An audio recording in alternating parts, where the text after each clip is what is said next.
അല്ല, ബഹുമാനപ്പെട്ട മുഖ്യമന്ത്രി ഈ വിഷയത്തിൽ അദ്ദേഹത്തിൻ്റെ നിലപാട് പറഞ്ഞതോടുകൂടി മെട്രോ പേരുമാറ്റം സംബന്ധിച്ചിട്ടുള്ള ആശങ്കകൾ പരിഹരിക്കപ്പെട്ടു എന്ന് ഞാൻ കരുതുകയാണ്.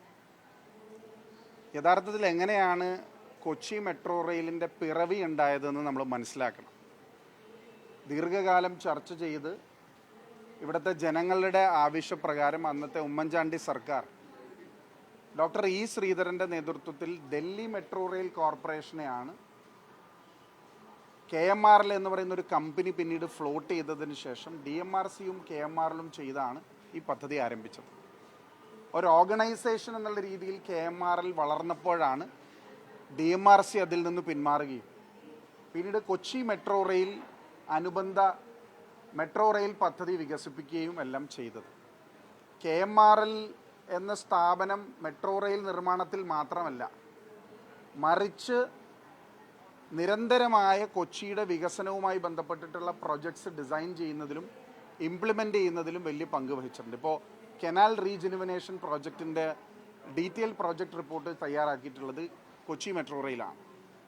അതുപോലെ തന്നെ കൊച്ചി വാട്ടർ മെട്രോ ഇന്ത്യയിലെ 18 സംസ്ഥാനങ്ങൾക്ക് വേണ്ടി DPR തയ്യാറാക്കി അതിൻ്റെ പഠനത്തിന് സഹായകരമായ നിലപാട് സ്വീകരിച്ച് മുന്നോട്ട് പോവുകയാണ്.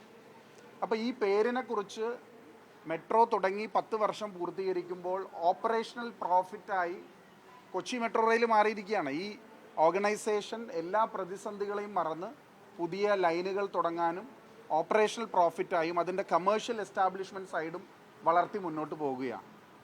ഞാൻ parliamentary standing committee, ministry of housing and urban development എന്ന് പറയുന്ന മഹുവയുടെ സ്റ്റാൻഡിംഗ് കമ്മിറ്റിയിലുള്ള ഒരാളാണ്. ഞാൻ ഈ മെട്രോ റെയിൽ സംബന്ധിച്ച് എല്ലാ സംസ്ഥാനങ്ങളുടെയും ഹിയറിങ് നടത്തുന്ന ആ ടീമിലുള്ള ഒരാളാണ്. കേന്ദ്രം ഇതുപോലൊരു നിർദ്ദേശം മുന്നോട്ട് വെച്ചതായിട്ട് ഞങ്ങൾക്ക് യാതൊരു അറിവുമില്ല. ഒന്ന്. രണ്ടാമത്തത്, ഇപ്പോൾ കേരളം മെട്രോ റെയിൽ എന്ന് പേര് ഹൈപ്പോത്തറ്റിക്കലി മാറ്റിയെന്ന് കരുതുക. ഒരു ഫണ്ട് അനുവദിച്ചു കേരളം മെട്രോ റെയിലിന്. നാളെ തിരുവനന്തപുരം മെട്രോ റെയിൽ തുടങ്ങാനിരിക്കുകയാണ്, കോഴിക്കോട് മെട്രോ റെയിൽ തുടങ്ങാനിരിക്കുകയാണ്. അപ്പോൾ കേരളം മെട്രോ റെയിൽ എന്ന് പറയുന്നത് കൂടുതൽ ആശങ്കകൾ സൃഷ്ടിക്കാൻ പോകുന്ന ഒന്നാണ്. കാരണം കേരള മെട്രോ റെയിലിന് പണം അനുവദിച്ചു എന്ന് പറയുമ്പോൾ ഈ 3 മെട്രോ റെയിലിൽ ഏതാണ് എന്നുള്ള കൺഫ്യൂഷൻ നിലനിൽക്കും. അതുമാത്രമല്ല, ഒരു ഇൻസ്റ്റിറ്റ്യൂഷൻ, ഒരു ബ്രാൻഡ്, ഒരു ഐഡൻറ്റിറ്റിയായി KMRL വളർന്നിരിക്കുകയാണ്. അപ്പോൾ അതിനെ തകർക്കാനുള്ള ബോധപൂർവമായ ശ്രമം പല ഭാഗങ്ങളിൽ നിന്നും ഉണ്ടായിട്ടുണ്ട്. അതൊരു കാരണവശാലും അനുവദിക്കാൻ സാധിക്കില്ല. അത് സംസ്ഥാന സർക്കാർ ഉചിതമായ തീരുമാനം അത് സംബന്ധിച്ച് എടുക്കും എന്ന് തന്നെയാണ് ഞങ്ങൾ കരുതുന്നത്. കൊച്ചി മെട്രോക്കും KMRL പറയുന്നത് കൊച്ചി മെട്രോ ആയി തന്നെ തുടരും. പക്ഷേ നാളെ ഇപ്പോൾ തിരുവനന്തപുരത്തും കോഴിക്കോടും മെട്രോ വന്നു കഴിഞ്ഞാൽ അപ്പോൾ KMRL എന്ന സ്ഥാപനത്തിൻ്റെ പേര് അത് മാറ്റണം, അത് കേരള മെട്രോ റെയിൽ ലിമിറ്റഡ് ആക്കണമെന്നാണ് അവർ ഇപ്പോൾ അവസാനമായി അവർ ആവശ്യപ്പെടുന്നത്. അല്ല, അത് സർക്കാരുമായി ചർച്ച ചെയ്ത് ഉചിതമായ തീരുമാനം എടുക്കട്ടെ. സംസ്ഥാന സർക്കാരിൻ്റെ നിർദ്ദേശം എന്താണോ, സംസ്ഥാനത്തിന് ഗുണകരമായ തീരുമാനം എന്താണോ, അതിനൊന്നും ഞങ്ങളെതിരല്ല.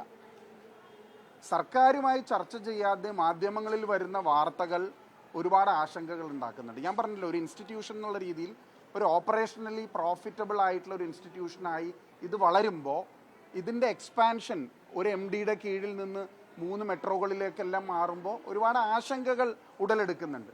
അതിനെ സംബന്ധിച്ച് വ്യക്തത ഉണ്ടാകണം. കേന്ദ്ര സർക്കാർ ഇങ്ങനൊരു നിർദ്ദേശം നൽകിയിട്ടുള്ളതായി ഞങ്ങൾ കരുതുന്നില്ല. ജയ്പൂർ മെട്രോ റെയിലായി തുടരുകയാണ്. ഒരുപാട് മെട്രോ റെയിൽ അതിൻ്റെ ഐഡൻറ്റിറ്റി കാത്തു സൂക്ഷിക്കുകയാണ്.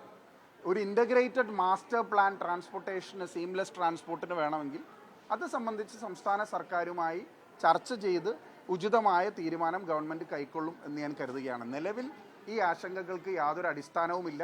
അങ്ങനൊരു കേന്ദ്ര നിർദ്ദേശവും നിലവിലില്ല.